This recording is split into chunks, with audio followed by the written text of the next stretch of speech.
All right, thank you so much for staying with Daybreak. Let's see what you're saying online as this conversation is still going on. Let's bring up some of your feedback. Okelo Mwalimu says, due to unemployment, the youth have been converted into heckling machines, tools of war, and voting machines by politicians who take advantage of their desperation.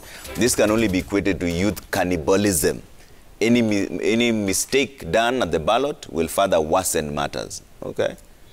Sam Masika says, I pray 2022 is not going to be euphoric, but logic will prevail in our choices as young people. We won't get excited by every promise made. Youths are just a stepping stone for those who want to ride on your vulnerability. Beware.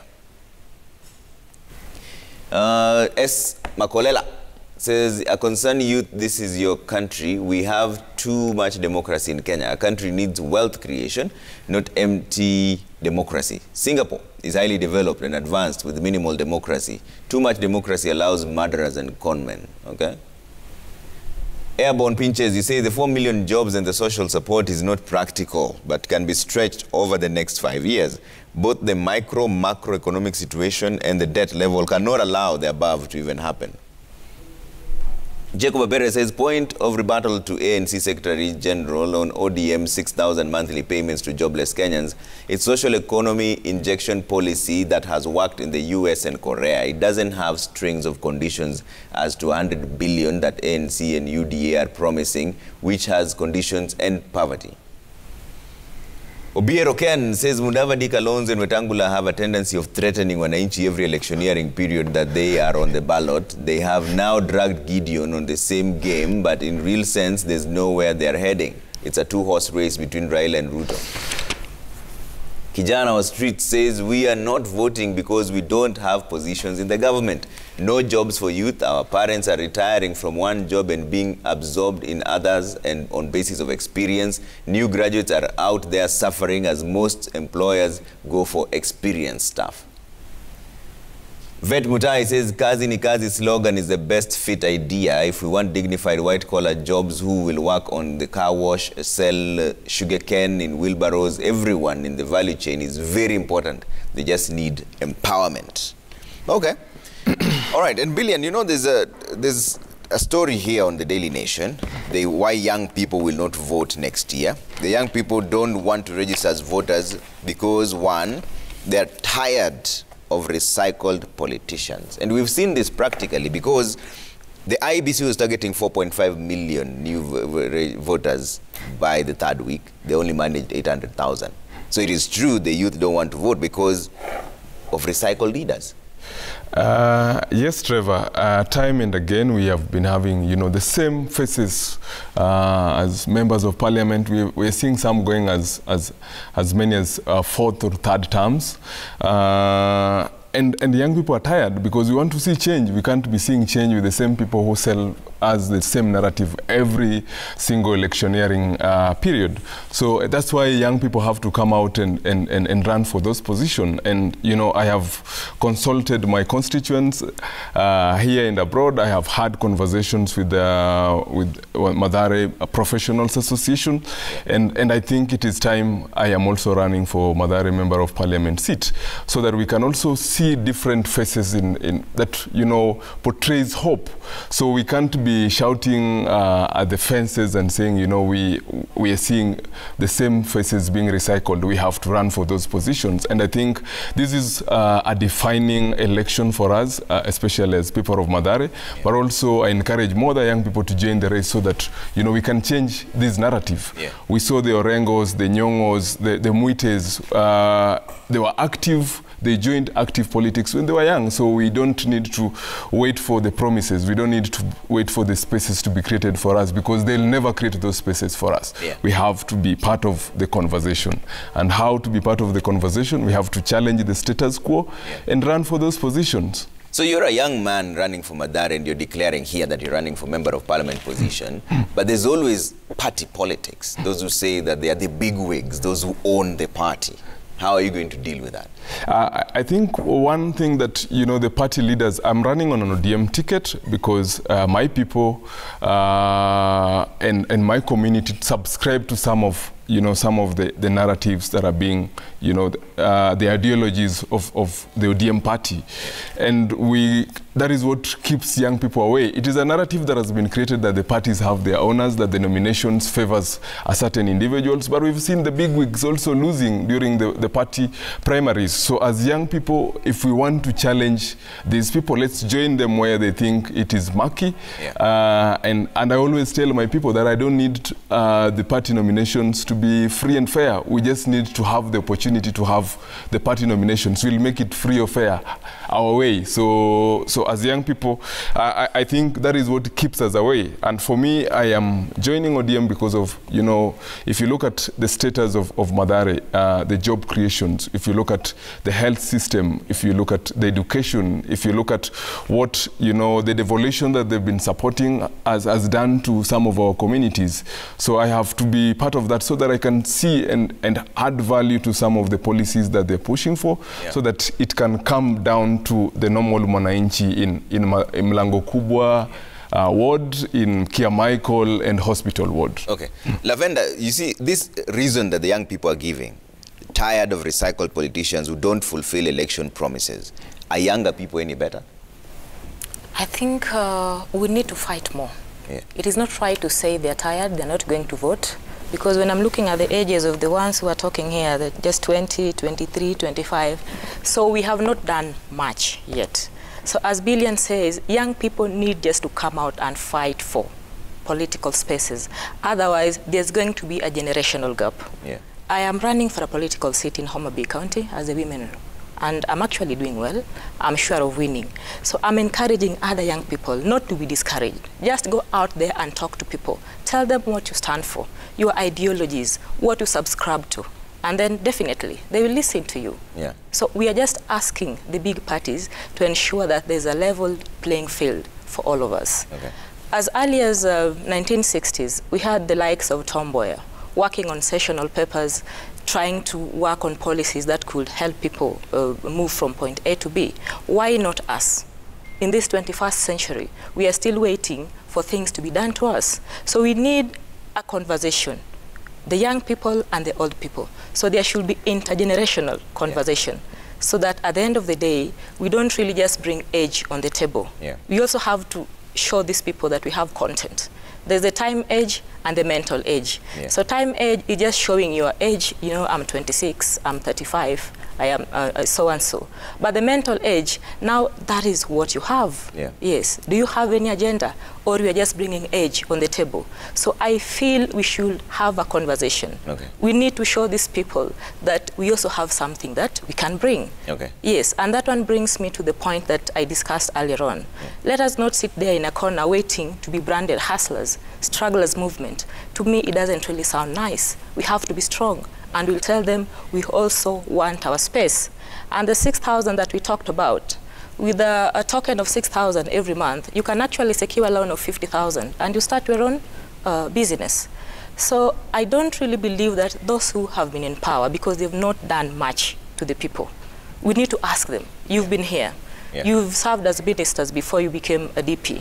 What did you do with the young people?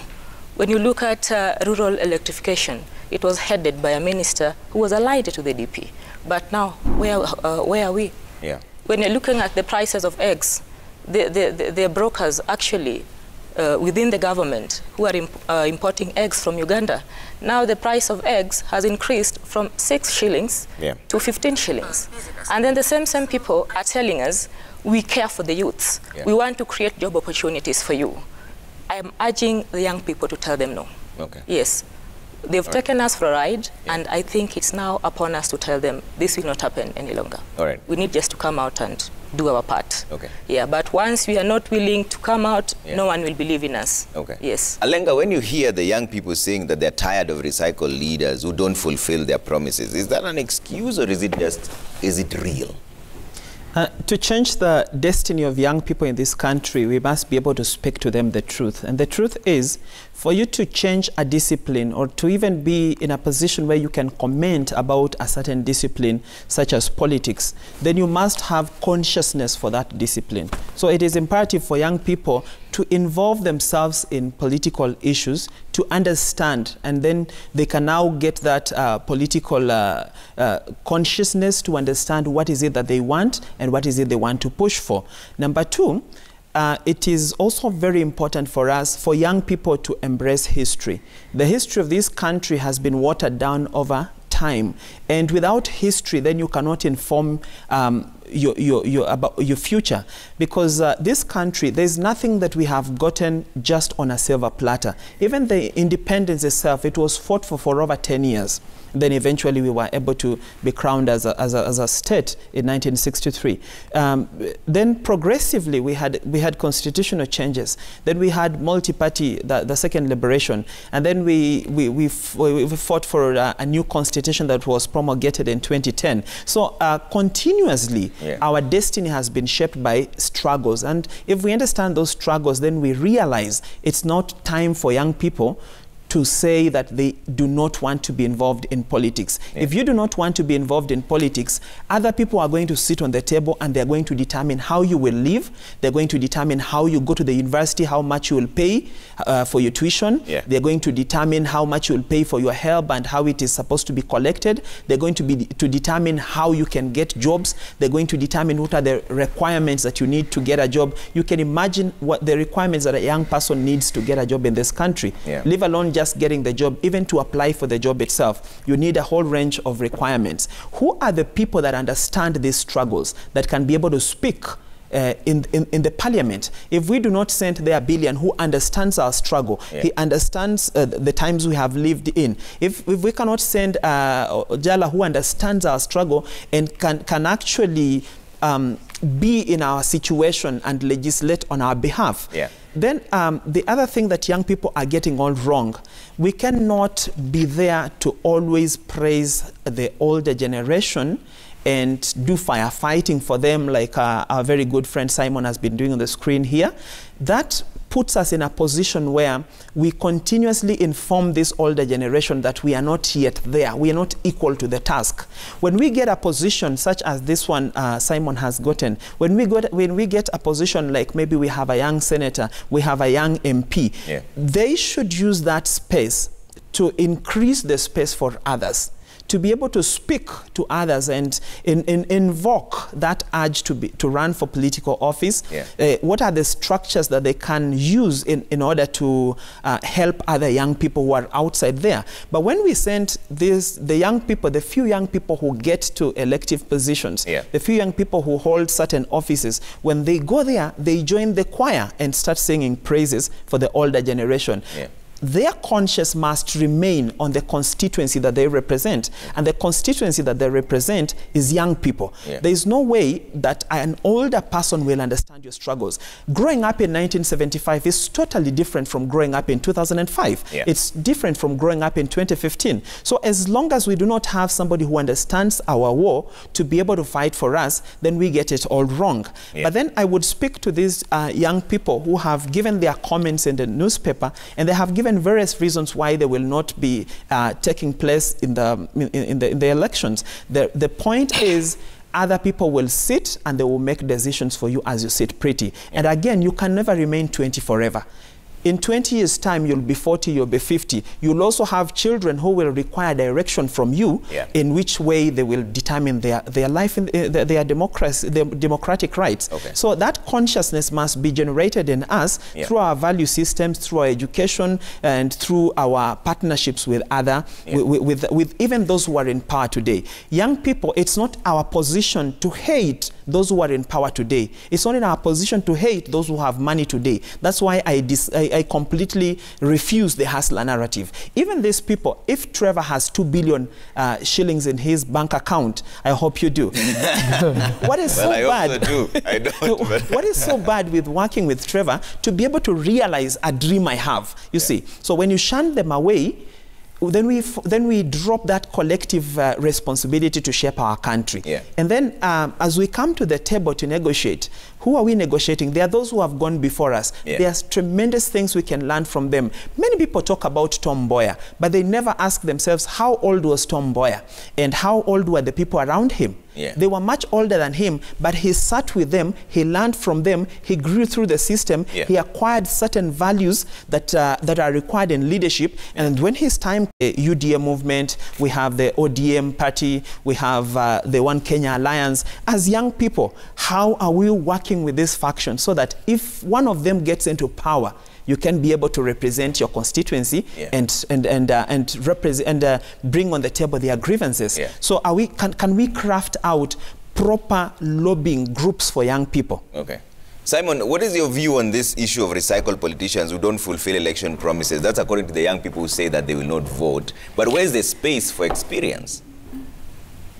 Yeah, thank you very much, Trevor. And I can see this is a very impressive panel this morning. I can see that Billion is running for parliament, Lavender is running for women rep. I haven't heard yet what Alega is up to. But I find it a bit contradicting for Billion when he says that he would want to see the involvement of many more young and dynamic young people in leadership. And yet, when you bring the issue of recycling leaders, you still want to join the bandwagon of and we are almost overcoming. But then again, like I said, it talks about getting young people. What was this? You said something to do with The experience. It's almost escaping. Experience, maybe no. But it's And almost young people saying that they're tired of old recycled politicians who don't keep their election promises. You see, when we talk about getting young people into work, we also have to be a very realistic, because while the strength of the young people is in energy, you find that there is that experience that the older generation has acquired over time that can never be direction. There is someone who tweeted and talked about that this election is not just going to be about euphoria, but logic. And for me, I can see that is someone who has captured the aspiration of young people. You see, young people are just seated. They even feel reluctant to come out and register as voters because they feel that maybe their energies, their efforts are not being recognized. They feel it's a waste of time and energy. And so when the viewer tweeted and said, this election is not just going to be about creating euphoria and taking advantage of people by exciting the emotions so that they can just ride you to power, and then there was nothing concrete that had been discussed, because we've seen that is what has happened in most of the previous elections. Politicians come, they hype an idea, they create a wave, it becomes euphoric, and you see when something is euphoric, Trevor, there isn't enough space for details of how you're going to get involved. One of my first mandates was to appoint party directors, 7 of them. And I can proudly say that I was able to convince the party structures, the party leadership and organs that we or rather breach the constitution. When someone goes to Uhuru Park and they want to swear themselves in, that is a very serious criminal offense. You know, we want to see a sequence of leaders shaking hands, either because you've lost and you've conceded, or because you want to congratulate your colleague who won. But this issue and culture of elections, bloodshed, and then violence, and then handshake. Elections, violence, bloodshed, and then handshake. And then what happens to the millions and millions of voters that believed, you know, in the dream? Yeah. So what we are saying is we need leadership that will observe the rule of law. Okay. Yes, but him to tell his ANC leader to always be firm and talk matters of national importance when is needed. Sieti anaenda huko anangoja. What are they saying? ODM, of course. Even Raila has been there. No, Simon is talking as if Mudavadi has just come. He's still very new. He's the leader that we should be looking up to. We're just telling him that Mudavadi has been there from 1989, if I'm not wrong, you know. So if at all you want to talk as if everyone is recycled and Mudavadi is new, that is... In every office that he held, he left a significant mark. Are you aware that it is during his tenure in office as Minister of Finance that he established KRA? Did you know that fact?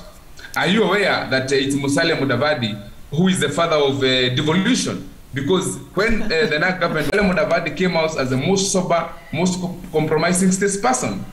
or a statesman for that matter. So it's not just about being there, but he's been there, yes, but in every office that he held, Musalia is the answer that we need for our economy to move forward. All right, it's not a campaign platform. Yes, we're talking about the issues of the youth here. Yes. It's rigged and are frustrated by the ethnic mobilization. System being rigged can also come in with the cost of elections. You say you're running for Member of Parliament for Mathare.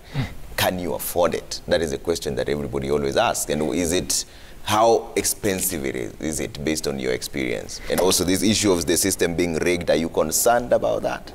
I think nationally that is a big concern. When you look at, we talk about the systems. We are seeing the alignments, and we are seeing, the two political players talking about the system, the rigging, and all that. And, we have seen the deputy president coming out firmly and saying, Raundi, amtaona.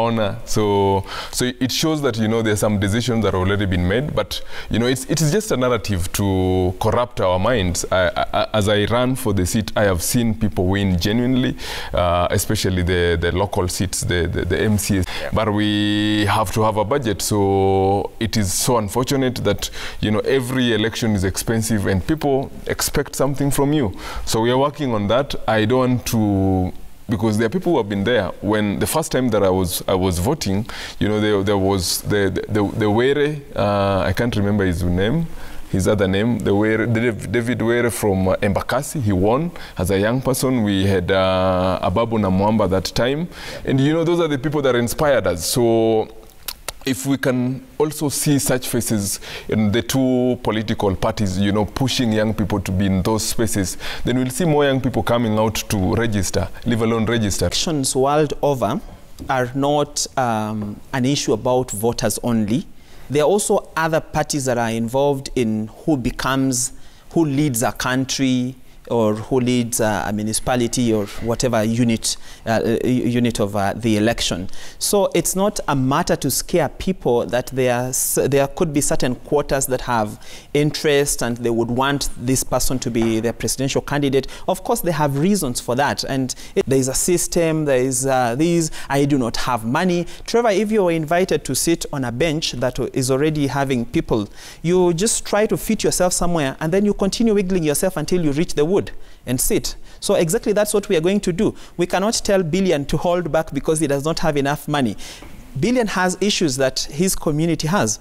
As long as that community has faith that Billion is the person that can be able to represent those issues they have, they'll be able to vote him. Yeah. But again, we need to, if we can get away commercialization of our politics where people do not ask unaniwachaje, and then it allows us now to be able to analyze these leaders based on the content of their ability, character, and a smooth, seamless process. You realize that even in the biggest democracy, that is the United States of America, there have always been issues. You saw recently that Americans were storming the Congress.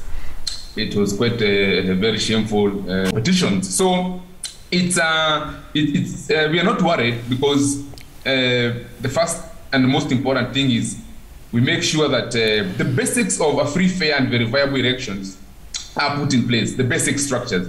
And I think IEBC has already proven to at least offer a reliable sort of an election. And our courts have also been very candid, if you saw what happens during the last elections, where the Supreme Court ordered a repeat. That was quite brave in Africa, really.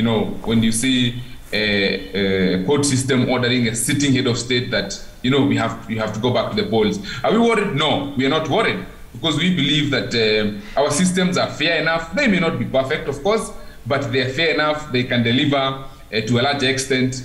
And the most important thing for us is to engage so that they can narrow their thinking and reasoning to vote based on ethnic emotions is quite dangerous. It's obviously a concern because when you look at our laws, the issue of exciting ethnicity and negative ethnicity is actually very clearly condemned. So we are very concerned as a party, and that is why we have adopted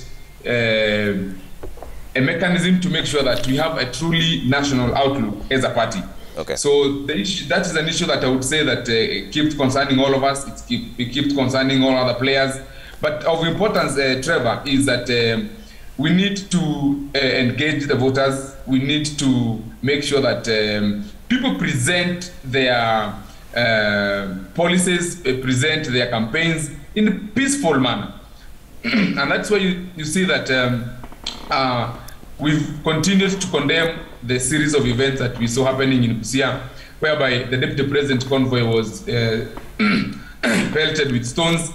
We also saw some violence against the ODM leader. And that is why we are telling Kenyans, please, if you feel you don't like, for example, a certain FM station, you don't smash the radio, you just tune to the next FM station. So if you feel a politician or a candidate is not appealing to you, don't heckle them, don't jeer them. Just move away and wait for the next leader that you feel you would want to listen and cheer up. Because it's not your cheers or jeers that will change this nation. It is your vote. And is this still an issue, the ethnic mobility? They've tried to sideline youths. Yeah. Like right now we have the two presidents, I mean the president and the deputy. You find that the youths who are benefiting are aligned to the ethnic communities that they come from. So that is one thing that needs to be addressed, politics of exclusion. Once we get all included, we become part of the conversation, I think everything will go right. So before we do ethnic, we must also condemn politics of exclusion. It has brought us where we are. Yeah, but in Homa Bay, it is not a problem per se because it's homogeneous. Yeah, they're just the Luos and the Suba. I am Suba, but there's that bit of assimilation. So it's assumed that Homa Bay is Luo. Again, there's issue of regional balancing, but I tell our people to vote in leaders that they can trust on, leaders that can work for them.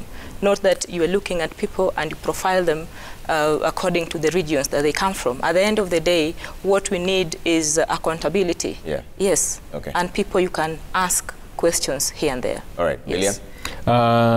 It's unfortunate, you know, when you meet elders, when you intend to run, you meet elders and they tell you, you know, politics is local, so you have to establish a base. And it's unfortunate that, you know, the first base is your ethnic group. I am so lucky that, you know, I have more than one ethnic group. Youth is also another ethnic group. Most of young people don't subscribe to the ethnicity and the ethnic narrative. So our generation is changing that narrative, but it is still there. It is still a factor. So before you run, before you make some steps, you have to, you know, your base, and unfortunately sometimes your base becomes your ethnic background. Alenga, what is the best way of dealing with that now? Because there's the reality of what Billion is saying, that somehow you have to get your ethnic background to support you, but also at the same time we're trying to have a neutral society where it's about merit and your character rather than where you come from. I think we cannot wish away one's belonging to a certain ethnicity. And we cannot use that as a measure of whether they're going to deliver or not. But what we should be talking about is you have where you come from, and that is perhaps that is your core vote. But then how do you incorporate in other people that don't speak your language? How do you bring on board other people that, you know, like where I come from Vihiga, where we have been speaking to Mheshimiwa Musalia Mudavadi to sell this agenda he has to even the Pokomo, the Masai, the Samburu, everyone, and not basically tell us we need to vote for him because he's one of our own. So sometimes I ask, now when you go to Masai, what reason will you give them to vote for you? Will you also tell them I'm your own? And so we have to have a conversation that brings everyone on board. And even away from the tribe, we have the classes, we have education levels, we have the jobs that distinguish us. All those are clusters in politics that have an impact on how we think and how we want things to happen in the political realm. But then we have to have an inclusive conversation that brings us all on board, and then give us something that we can all believe in. Give us something that someone in Hagadera can believe in, someone in Samburu will believe in. So we cannot discount the issue of tribal politics, because that's where we come from prima facie. That's where we develop the conversation. But after we have developed the conversation, after the people in Homa Bay are fine with my sister Ojala, then what will she, what also can she offer for us who are not from Homa Bay? That's now where we should be looking at. But you cannot simply wish away or use tribe as an impediment for you to rise and showcase the country what you're capable of. All right, ladies and gentlemen, we've run out of time on this. Let me bring up your feedback as we close on this discussion. Let's bring that up on screen. Jude Goet says, matters youth and politics. Youth are their own enemies. Once their so-called party leaders and themselves take positions of power, they forget to drive the youth agenda forward. Instead, they chase their selfish goals. They become scarce, okay? Deal says, there's actually nothing encouraging as youths to vote. They've been promising hundreds of thousands of jobs every campaign period. Youth are executed daily by the police. Should I vote, thereafter live in anxiety because I might be executed by the same government any day? Okay. Sagioko says youth are being misused as a vote-seeking catchment. The owners of capital want cheap labor. Politicians want votes. Nobody cares for the welfare of the youth, especially economic empowerment. The youth need to rise up and elect their own. Ongusu says, we would love to be part of the decision-making table, but how is this possible when each time you'll hear a particular group of leaders boast how they've gotten the system and deep state to their side? Watakuambia deep state itaamua. Okay. I'm a youth and I have registered. I really don't understand why other youth are arguing on the basis of recycled politicians. Yet we have other positions within counties which are also critical to their votes. Okay. Opemba says, we the youth are tired of false promises. We are tired of seeing the same faces that have failed to change people's lives in our country still on the ballot. We are tired of giving them jobs when they have failed to do the same for us. If you hear politicians, he says. Eric says the youth are tired and disappointed, but then I think for them to change the system, they should register to vote out the recycled leaders, vote in leaders with better vision. It's time for the youth to make a change. All right, that's where we leave it for now. Thank you so much for making time. Simon Gikuru, Secretary General ANC from Kisumu there. Lavenda Ojala, Political and Gender Affairs Expert. Alenga Torostad, Political Commentator. And Billian Ojiwa, Community Activist. All the best with your political ambitions out there. That has been the Youth and Politics session, where we say every Friday we try and make sure that the young people's voices are heard, because they form 75% of the population. We'll see what their decision is come 2022. For now, we're taking a quick break on Daybreak. When we come back, we're leveling it up with DJ GG. All right, see you on the other side.